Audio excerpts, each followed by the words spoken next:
निगडी परिसरातला हा सहयोग नगरचा परिसर. पाऊस आणि अस्वच्छतेमुळे इथं गटार साचलेलं आपल्याला दिसतंय. इथल्या झोपडपट्टीतलं अस्वच्छ पाणी आपल्याला नको यातून काही लोक इथं मोठे दगड टाकून पाणी अडवत होते. त्यामुळे इथं गटार साचलं होतं. इथल्या नागरिकांनी महापालिकेच्या सारथी हेल्पलाईनवरही संपर्क साधला, पण त्याचा काहीही उपयोग झाला नव्हता.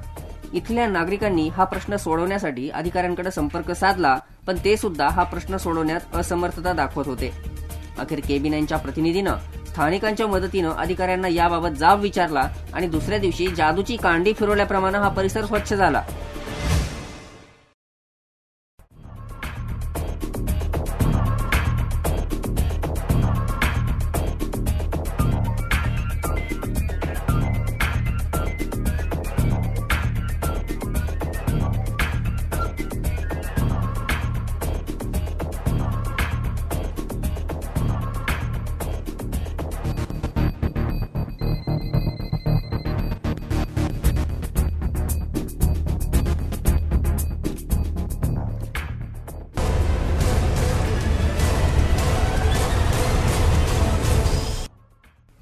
हा साधा पण आरोग्याच्या दृष्टीनं तितकाच गंभीर प्रश्न सुटल्यानं नागरिकांनी KB9चे आभार मानलेत.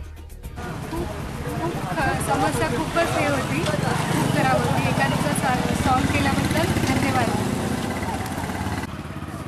सहयोगनगरमधील आपल्या या चॅनलने आमच्या नागरिकांना एक योग्य न्याय मिळवून दिला.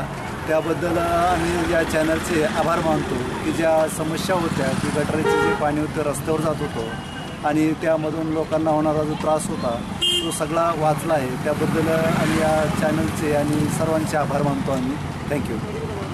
माझं नाव TP पाटील, सहयोगनगरमधील रहिवासी. आमच्या या सहयोगनगरमध्ये गेल्या 1 महिन्यापासून गटारीच्या पाण्याचा प्रादुर्भाव झाला होता. मच्छर झाले होते आणि सर्व पाणी ओटा स्कीममधनं आलेलं सर्व पाणी आहे रोडवरनं वाहत जात होतं. शाळेची मुलं आणि सगळे नागरिक त्या पाण्यातनं त्यांना चालत जायला लागत होतं. आम्ही KB9 या वाहिनीच्या प्रतिनिधीला बोलवून ही समस्या सॉल्व्ह करण्यासाठी विनंती केली. त्यांच्या सहकार्याने ही समस्या फक्त 1 दिवसात त्यांनी आम्हाला सॉल्व्ह करून दिली. त्याबद्दल KB9चे आमच्या सहयोगनगरमधील रहिवासी यांच्या वतीने आम्ही आभार मानतो आणि अशीच त्यांनी आम्हाला मदत करत राहावी ही त्यांना विनंती करतो.